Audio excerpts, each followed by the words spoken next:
Yoru. The strongest swords usually belong to the strongest people, and Yoru is no exception. It's the sword owned by Dracule Meehawk, or the world's strongest swordsman right now.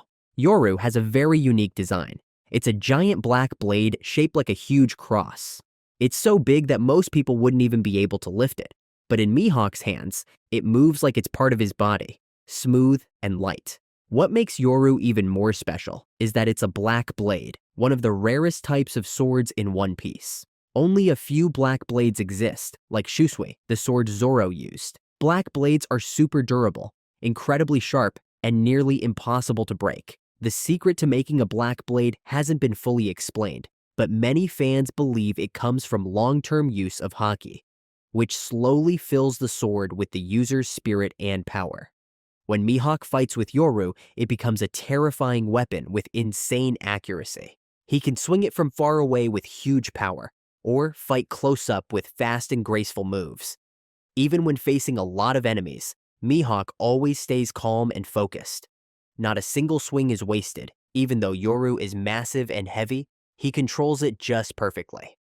Now, let's take a look at some of the techniques Meehawk uses with Yoru. In the manga, these moves don't have official names, but in the games, they do, so we'll use the names from the games. First, we've got Kokuto Isen. This is one of Meehawk's most well-known moves. He swings Yoru and sends out a flying slash so powerful that it cuts through anything in its path, even the air. He doesn't even have to move much. Just one move creates a shockwave that slices clean through whatever's in front of him. Back in the Barity arc, this move sliced Don Krieg's giant ship in half. And during the Marineford War, Meehawk used the same move to cut through a massive iceberg. There was also a moment at Marineford when Meehawk launched a giant flying slash directly at Whitebeard. One Marine even called it the world's strongest slash. But really, that comment was more about Meehawk's title, not the actual power of the attack, because Meehawk didn't truly intend to hurt Whitebeard. The slash was stopped by Jozu, one of Whitebeard's commanders. After that, Meehawk simply said he wanted to measure the distance between them. Basically, he just wanted to test things out. Shi-Ohao Sangeki is another move that shows just how scary Meehawk's precision really is. This flying slash travels along the ground in a spiral shape, kind of like Zoro's Sanjoroku Pound Ho, but way more powerful. Even in the chaos of the Marineford War, Meehawk was able to aim perfectly at Luffy, who was moving super fast in Gear 2. That kind of aim is just insane. Kakuto Arahoshi shows Meehawk's flexibility in battle. He jumps into the air, stands on the crossguard of Yoru, and then dives straight down to stab his target from above. He once tried to use this move on Luffy, but our rubber boy dodged it just in time. Luffy really hates sharp things, but luckily, he's also fast as hell. Then we have Kokuto Saku, a clean and elegant counterattack. Meehawk holds Yoru behind his back with both hands, waits for the enemy to strike, and then unleashes a fast, strong slash. When Luffy tried to hit him with the Gomu Gomu no Jet Bazooka, Meehawk was ready to counter with this technique. But Luffy smartly changed the angle of his attack, forcing Meehawk to stop the move mid-action. Kakuto Kagetsu shows off Meehawk's ability to keep attacking without pause. This move sends out quick, unpredictable slashes at short to mid-range. Each slash creates a medium-sized wave of energy that's super hard to dodge. It's the perfect move against slow or heavy enemies. Even Luffy had a tough time dodging all of those attacks. Now, let's talk about the limits of this sword. Remember when Jozu managed to block one of Meehawk's flying slashes? Jozu can turn his body into diamond, the hardest substance in the world. This moment might hint that Yoru can't cut through diamond. That's the only limit. Or maybe it's just because Jozu has great Haki.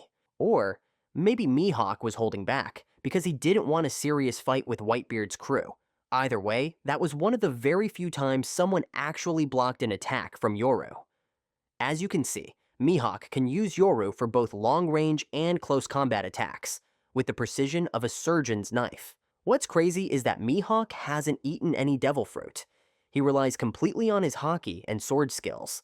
This shows just how powerful Yoru is, and how insanely skilled Meehawk must be to wield it. So, Yoru is exactly a symbol of ultimate swordsmanship. To Zoro, Yoru represents the final goal he's chasing, to beat Meehawk and become the world's strongest swordsman, and to other swordsmen, Yoru is like a measuring stick, something to compare their own strength against. This sword has shown up during some of the most important moments in One Piece. In the Barity arc, it revealed the huge gap in power between Meehawk and Zoro at the time. And in the Marineford War, Yoru once again proved that Meehawk belongs among the strongest people in the world. Honestly, just standing there holding that sword already gives off a crazy aura. A lot of Yoru's moves also appear in One Piece video games, like Gigant Battle and Unlimited Adventure, even though they didn't come from the original manga or anime. That just shows how popular Meehawk and his sword are. Their influence goes way beyond the main story. Just a second. Yeah, we decided to return to One Piece after hitting 10,000 subs. One Piece is always full of surprises, emotions, and amazing action. Are you ready to dive deeper with me into the hidden mysteries, intense battles, and emotional moments of the Straw Hat crew? Do you want to see more videos on certain One Piece topics? Let me know in the comments below. And don't forget to like and subscribe so you won't miss any future videos. Thanks so much, everyone. Now let's keep going. Shoddai Kitsu. Shoddai Kitsu holds a special place among the famous Kitetsu sword line. It's the first generation, and by far the strongest of the three. It's way more powerful than the Nidai Kitetsu, which is part of the 21 Great Grade Swords, and it completely outclasses the Sandai Kitetsu, the weakest the one Zoro currently owns. The difference between these generations isn't just about how well they're made, it's also about how dangerous their curses are. Legend says that anyone who dares to wield Shoddai Kitetsu is doomed to die a horrible death. Its curse is much stronger than the ones on the later versions. It's kinda like comparing Princess Kaguya's Byakugan to the regular Hyuga clans. Her power is on a totally different level because the bloodline hasn't been diluted. Same idea here. Shoddai Kitetsu is just built different. So yeah, if someone is using a sword this cursed and still in control, that means they're crazy strong. Right now, Shoddai Kitetsu belongs to Nushiro, one of the 5 elders, who are some of the most powerful people in the entire world. The fact that he can control this cursed blade shows just how powerful he really is, and that he's probably a top-level swordsman. You can really see Nushiro's skill in how he controls his power. He can launch massive destructive attacks, but also keep them precise and clean, hitting only what he wants. In the Egghead Island arc, we finally got to see the scary power of Shoddai Kitetsu, and it was wild. When Nushiro arrived on the island, he showed a crazy ability. He was able to shut down all the pacifistas instantly, without even touching them.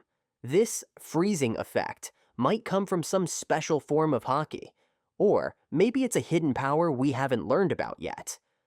Either way, he turned those powerful battle machines into useless scrap in just seconds. And that was just the warm-up.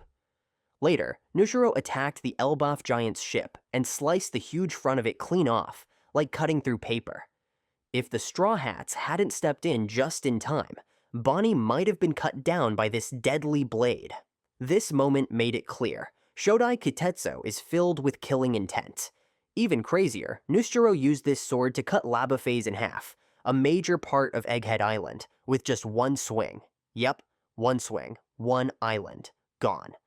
That shows the massive destructive power of Shoddai Kitetsu.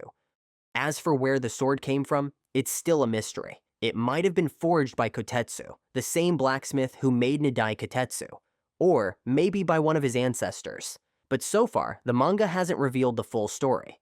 What we do know is that Shoddai Kitetsu is a symbol of great dark power in the One Piece world. Thanks to this sword, we now know the world government doesn't just rule with laws. They've also got weapons strong enough to destroy entire islands. And let's be real, the future of this sword is going to be very exciting. As the 5 elders become more active in these final arcs, we'll probably see more insane moments from Shoddai Kitetsu. Will Luffy and his crew have to fight against this cursed blade one day? Will someone else step up to try and claim this legendary sword? What do you think? Knowing Oda, he's probably already hidden clues about this sword's backstory. And maybe its origins will play a huge role later in the story too. Yeah, who knows, right? It's One Piece after all. Moraka Mogiri. Moraka Mogiri is ranked as one of the 12 supreme grade blades, the strongest weapons in the One Piece world. And guess what? It's the only non-sword weapon on that list.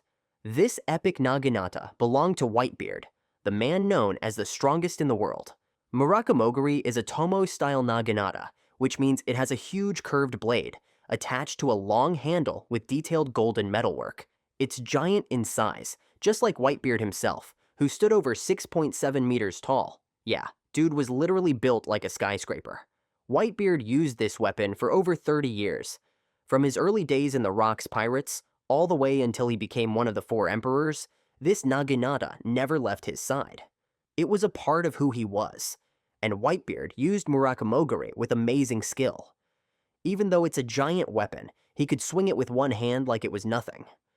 Most of the time, though, he held it with both hands to use its full power.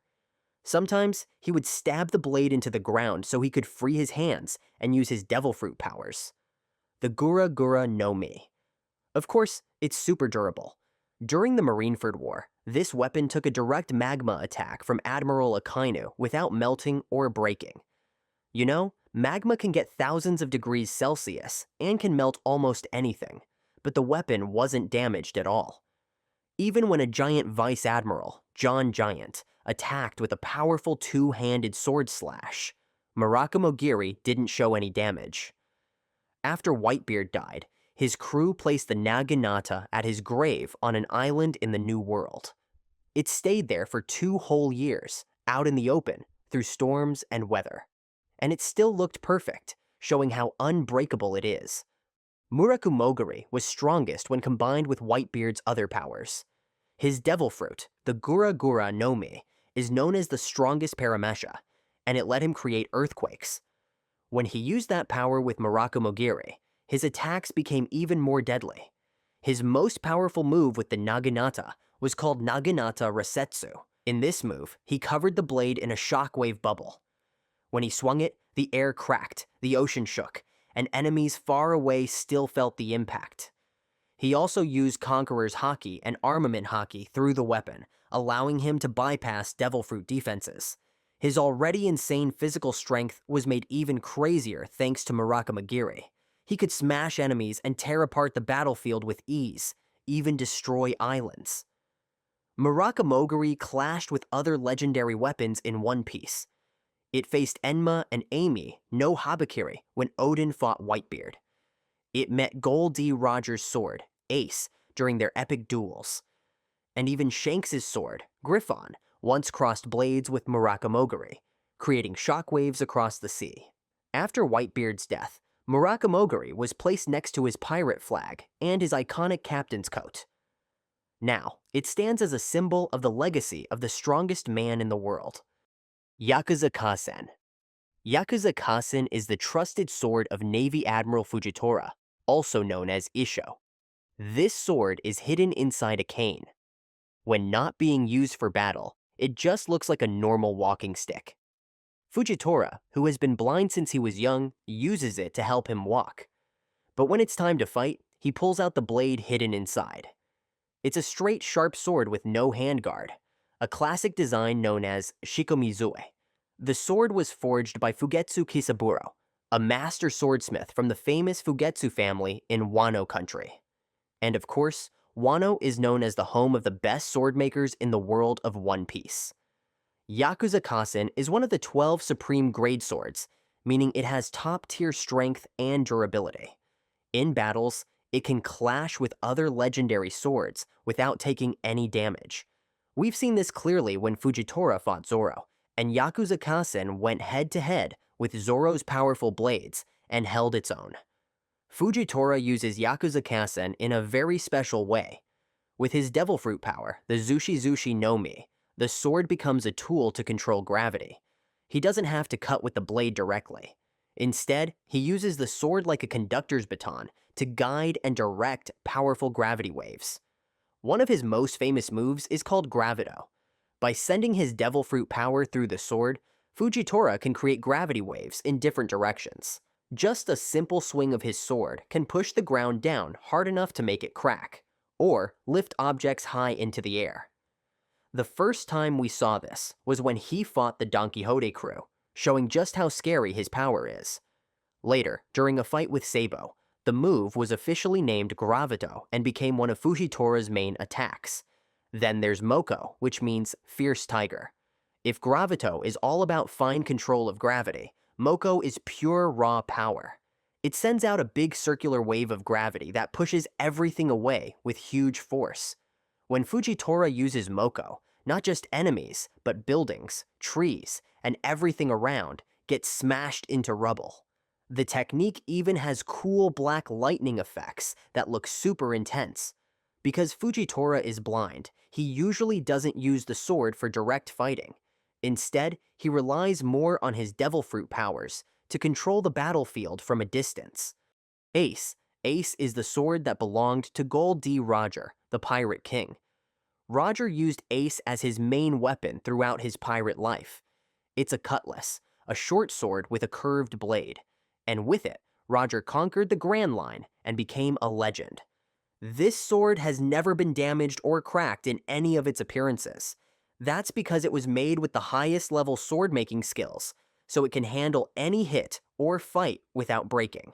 Roger didn't just rely on the sword's quality, he also added his Haki power to it. He could put both Armament Haki and Conqueror's Haki into Ace, turning it into a terrifying weapon. With Haki, Ace's attacks were so strong they could shake the space around him.